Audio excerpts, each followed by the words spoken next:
This is Australia's most spectacular desert, the Simpson. It's a harsh and arid environment, and it's got these parallel sand dunes that run for hundreds of miles.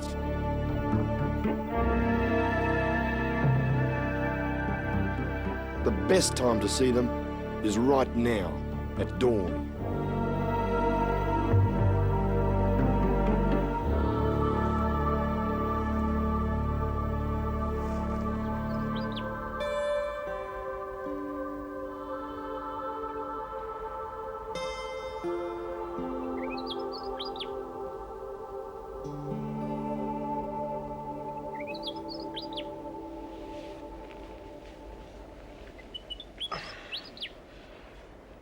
It's got to be the coldest night I've spent for a long time, but I guess you got to expect it because this is the desert country and we're right in the middle of winter.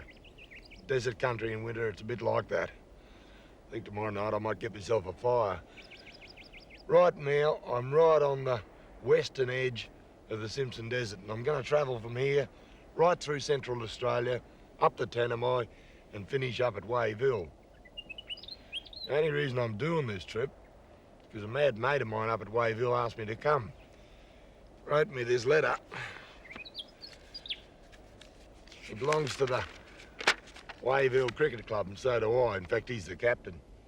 He asked me to come up to play a game of cricket. Here's what he says. The gentlemen selectors of the ancient and noble Royal Wave Hill Cricket Club, crikey, request and require the attendance in whites, the bush tucker men, to meet upon this sacred turf the champions of the Tanami Desert, the Hooker Creek Bush Turkey Cricket Club. It's going to be on the 16th. That's a few days down the track, so I reckon I'll make it.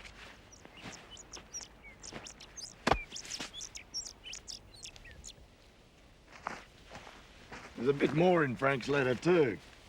P.S. He wants some seagulls. You see, up there in Central Australia where Wave Hill is, they don't have any seagulls, and everyone knows that any cricket ground worth its salt has got its fair share of seagulls. So, after a lot of trouble, I've got him a dozen seagulls. They're in here. We'll take them for a ride up to Wave Hill on the way. Tell you what, the things you do for your mates, I don't know. I'll be right.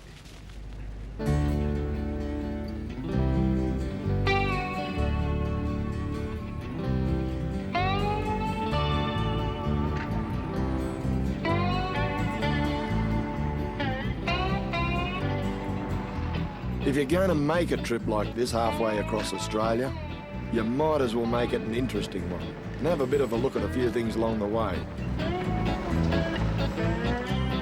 And at this time of year, when the desert gets its annual rainfall, things really begin to happen.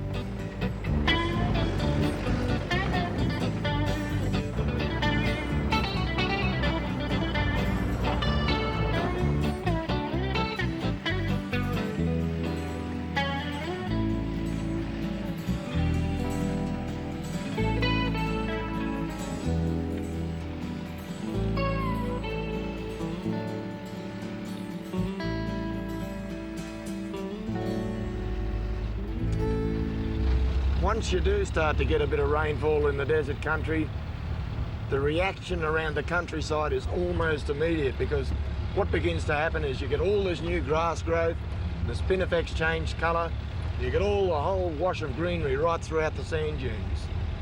One of the very, very early indicators that you've got rainfall is the emergence of paddy melons, and they grow on the sides of the road near the gutters where the water collects.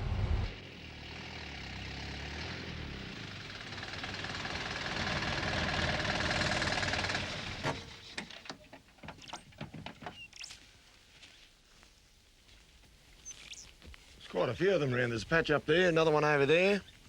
This mob here. Pretty prolific at this time of year. These things are related to the watermelons, but unlike watermelons, you can't eat them. In fact, they're quite poisonous. Aboriginal people used them as a bush medicine. They'd heat them up like that over the fire, cut a hole in them, then squeeze the juice out to fix up ringworm and scabies and those sort of things. But like that, no go. I remember one old Aboriginal bloke One time I asked him about these things. I said, can you eat them? And he said, nah, rubbish food. Camel tucker, he said. Show them inside.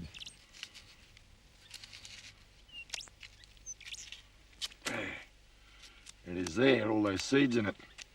Looks a bit like a melon. Smells like one too. But deceptive because poisonous. Leave them for the camels.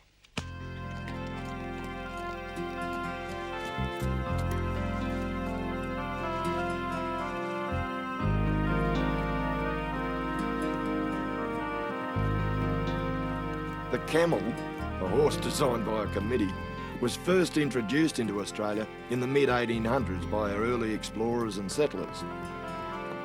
These days, they've multiplied to over 30,000 in the Northern Territory alone. But even so, they've never been a problem. Well, there's one animal that really has adapted to the Australian desert country. They really have fitted in quite well. We could do the same, we'd have no trouble at all.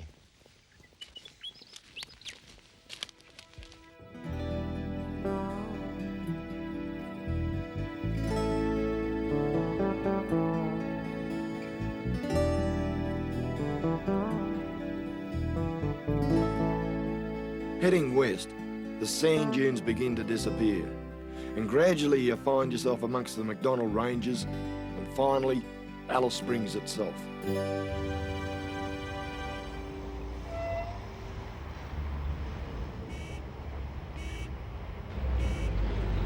The Alice is a beaut spot. Only trouble is there are too many motor cars and a whole bunch of traffic lights.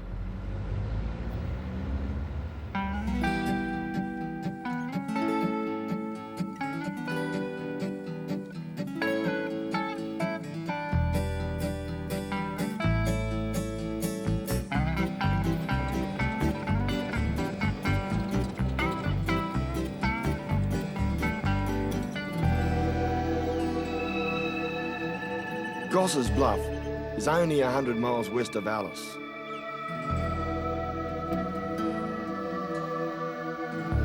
Even though it's not an environmental reserve, it is a scientific reserve because it's pretty special in its own way.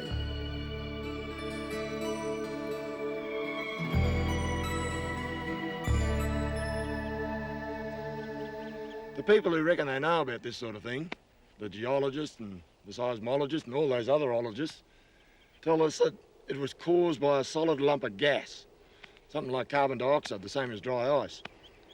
When it hit the Earth, the reverberation went all the way around the world, all the way as far as England. Well, that's a pretty decent thump in my books. You look down there at that vegetation, and she's pretty sparse. There's a lot of spinifex down there, an awful lot of it, in fact. A few gum trees, a few acacias, and that's about it. Over there's a bit of a track winding in. Vehicle track. I reckon it might be worth driving down there.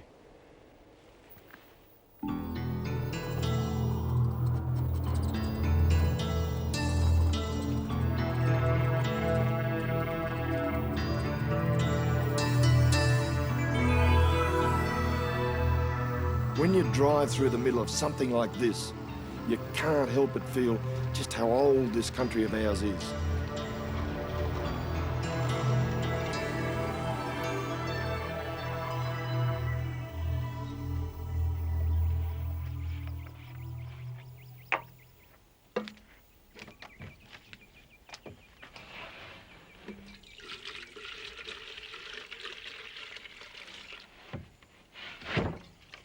See that there?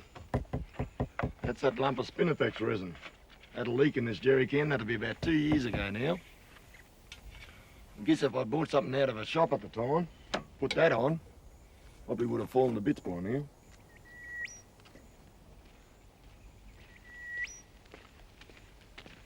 This spinifex produces a resin, the same stuff that I used to fix up the jerry can back there.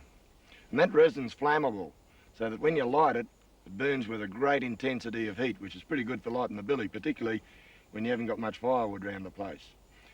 Spinifex itself and the way it evolves and lives and dies and things like that is quite interesting, because It starts off very small, and then gets bigger and bigger and bigger, and the clump ends up like this one here, about that big.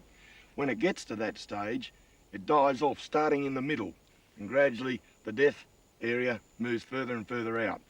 These little bits out here will finally break off and form separate clumps themselves. The other interesting thing about this stuff is that it's fire tolerant. In other words, you can set fire to it now, come back in a year or so's time, and it's grown back up again because the roots under the ground survive the heat.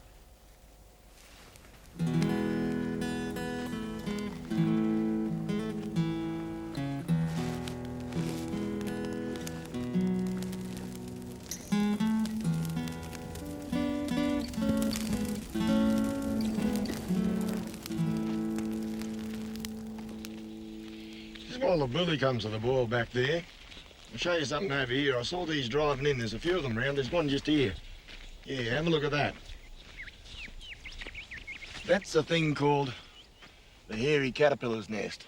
It's also called the itchy caterpillar. That casing there, that nest, is filled up with caterpillars, and you want to avoid them at all costs because if they drop on you or if you touch the casing, you'll get hives and itch and irritate, and they're terrible things. I've bumped them a few times, and I can tell you it's something you wouldn't enjoy. But even that, Aboriginal people found a use for. In times when food was very, very scarce and they're hard up, they'd get those caterpillars, take them out, cook them up on the fire very quickly, and then eat them. If you think I'm going to do that, you've got another thing coming, I can tell you. With fires in wintertime, it's not unusual that people do get burnt, and the casing from that nest is also bush medicine. What they did was they'd get the casing and separate the inner part from the outer part and just get that middle bit in the middle and put it on the burnt area of the skin. They'd use it pretty much the same way we'd use plastic skin. But the real message is, leave them alone. Don't touch them, avoid them at all costs. They're terrible things.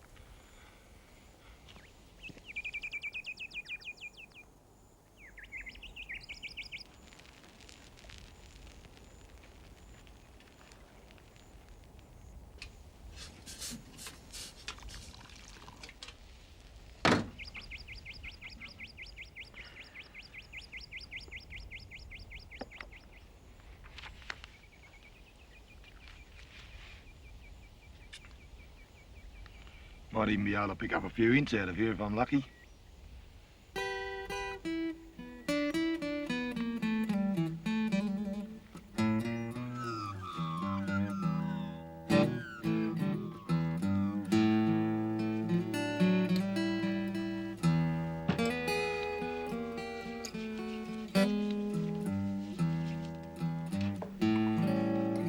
You know, it's amazing when you think about it, just how much water you go through out in the bush. You got your washing and your shaving, of course, if you shave. And your cooking, and what you drink. And out here in this desert country in the middle of summer, with a hard day's work, you go through 5-6 litres a day. Now, if your body's using all that water up, you've got to replace it. And it makes you ask the question, how would you get on if you were stuck out here? Where would you find the water?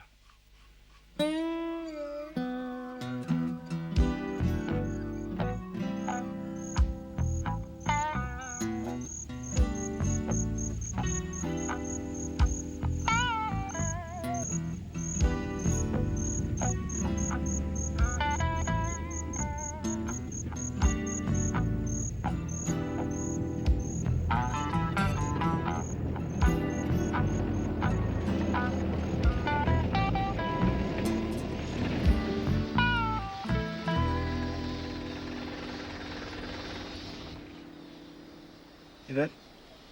Hear that sound? Sound means water.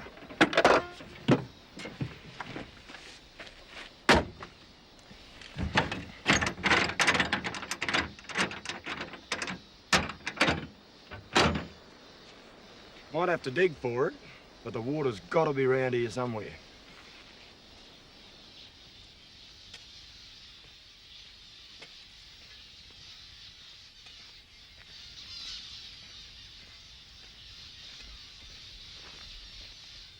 There they are. Quite a few benches over there, quite a few hundred, I'd guess. Those finches are all grain eaters. They eat the grass seed around the countryside here, and because of that, they won't range out any more than about 1 kilometre out from water. So wherever you find finches, you know that there's got to be water close by. We'll go in and have a look.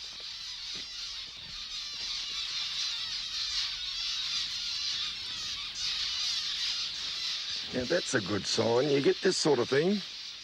That one there, that looks like a kangaroo track to me. You can see where he's dragged his tail along the ground. You get this where you've got water because all the animals from around the country have got to come in and have a drink each day. Over there, looks like we've got emu tracks. There we go, that's emu. 1, 2, 3 toes. Another one over there, another one there. And he's heading straight over there to where all those finches are.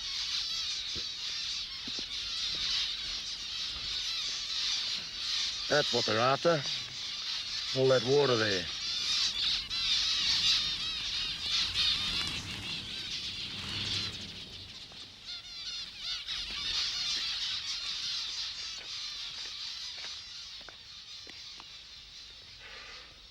This is what you call a rock hole. It's a natural hole in all this rocky country around here because this is solid rock, and during the rainfall it drags the water together and runs down into a hole like this. These can be quite deep. I'll just show you. There's the bottom down there. So at the moment the birds and the animals are fine, but how would you get on if you came along here later on in the year in the middle of summer when this is dried out? What you've got to do is study the landscape. Have a look at the areas where the water would run to off the edge of the shelf.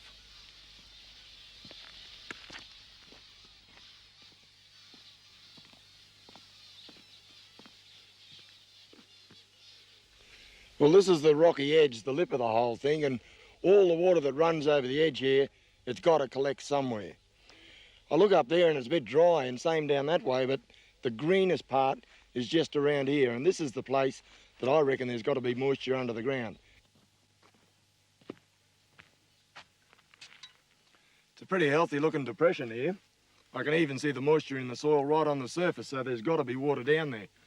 I'd reckon most of this depression has been dug out over the years, probably by the kangaroos and the animals and things like that, because they can smell the water underneath the ground and they don't dig for nothing. We'll have a go and see how we get on.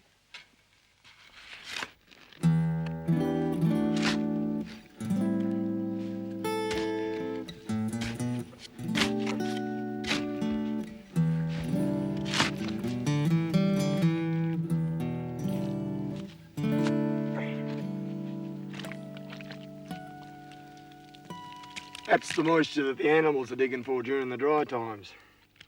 Not too far down, only about a yard. And I guess if I left it there for a few hours, this hole would probably fill right up with water.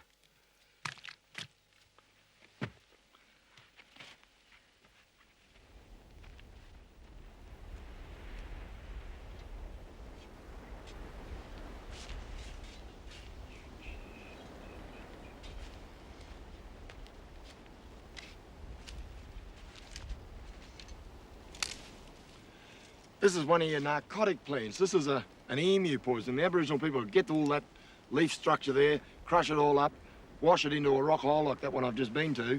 Then when the emus come along and drink the water, they fall down dead.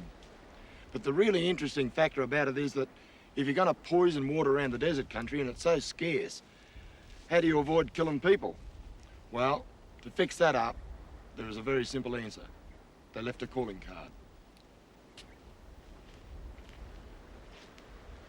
By throwing down one of the branches from the bush, the people who came up to the waterhole could tell instantly that that waterhole had been poisoned.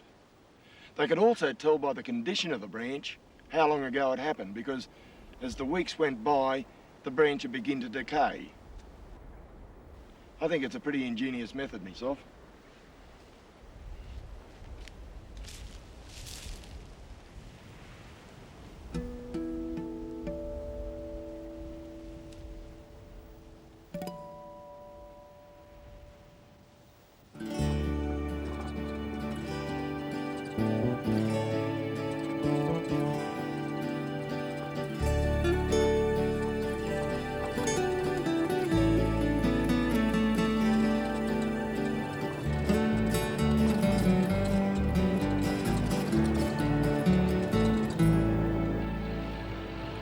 See this country on the left here? That's a cattle property called Mongrel Downs. Well, that's what it used to be called. I think the new owner, his missus, didn't like that name, so they changed it to Tanami Downs. Anyway, a couple of years ago, the manager ran an advert in the local paper in Alice Springs. Rain gauge for sale. 2 years old, as is, where is, never been used.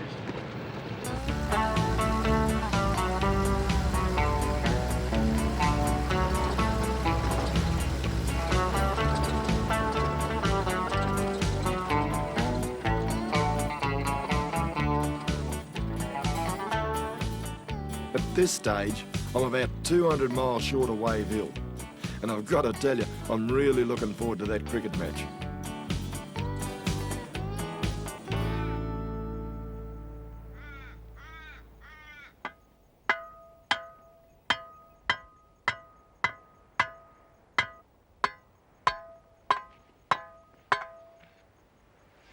Well, I haven't gone completely troppo, but presuming you've found enough water, the next thing you've got to find is direction.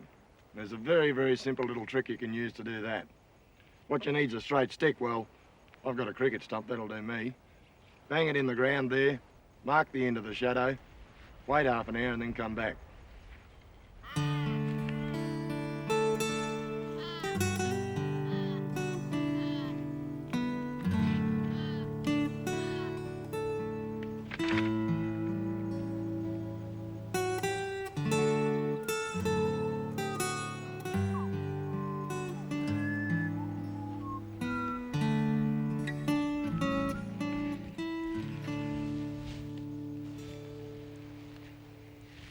Well, it's been a bit more than half an hour, but you can see during that time how the shadows moved right across the ground there. It's a pretty rough sort of a guide, but it's better than nothing at all. What you've got to do is imagine a bit of a line going through those two rocks down there. I just put my toes up against them. That's got to be east, that's west, and north's up there.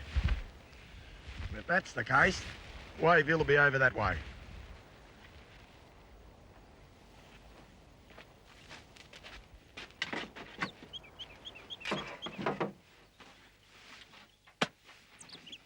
You know, this whole business of survival and bush tucker up here in the bush, it's not something you can play around with. You've got to know your subject.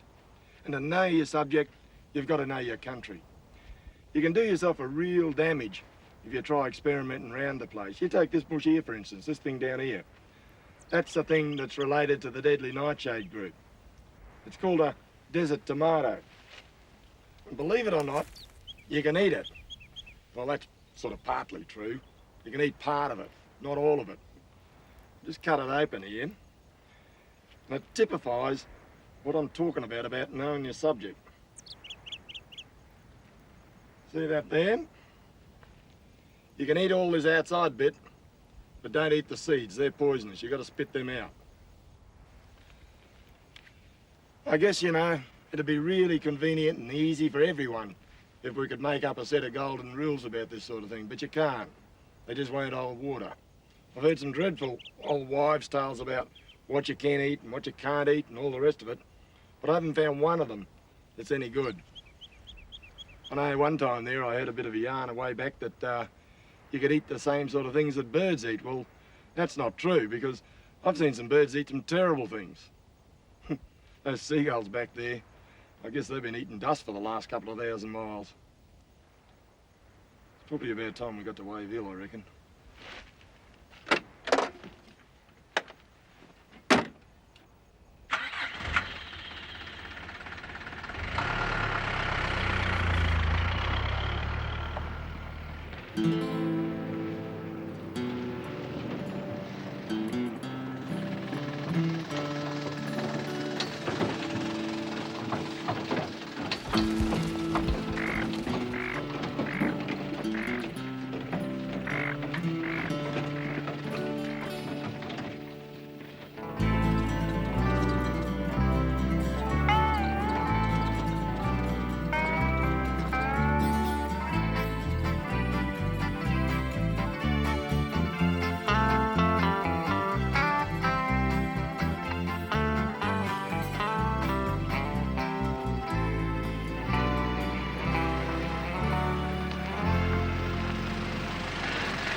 are you, mate? Good. Long trip? Oh, it's been a few weeks anyway. Where's my seagulls?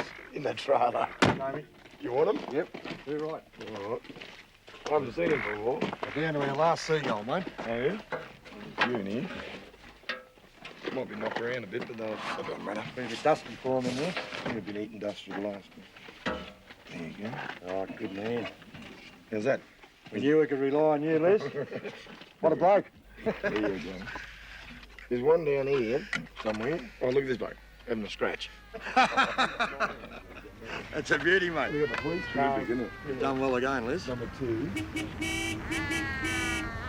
Jerry.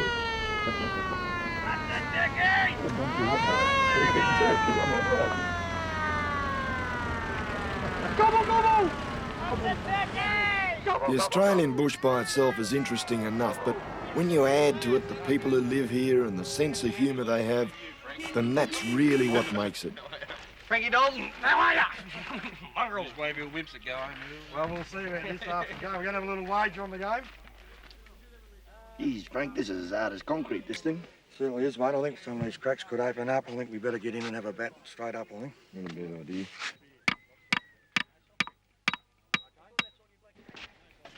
Frankie Dalton, good luck. Gavin? Yep. Les, all the best. Righto. Your call, Les. Okay. Charles. Well done. And who won that toss? Hiddins, obviously, because he's coming out to bat now with his partner, Frankie Dalton. And a great reception from both sides, pretty anxious to see their players out there in the middle.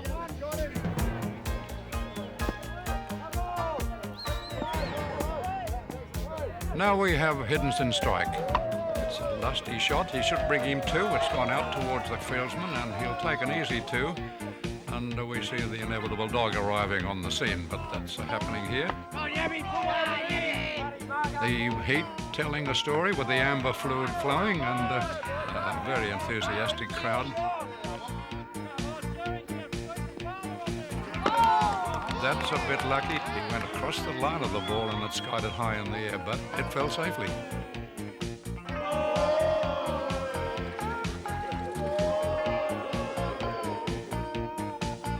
Dalton strikes and it's a Dougie Walters shot as he puts it away past mid-wicket, and they've taken 1.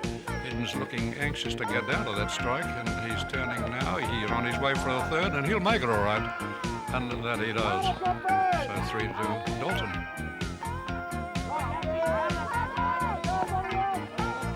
Again, and he skied that one, and it's going to fall safely, I think, and it does. He's off for 1 and makes it. He was a bit lucky there.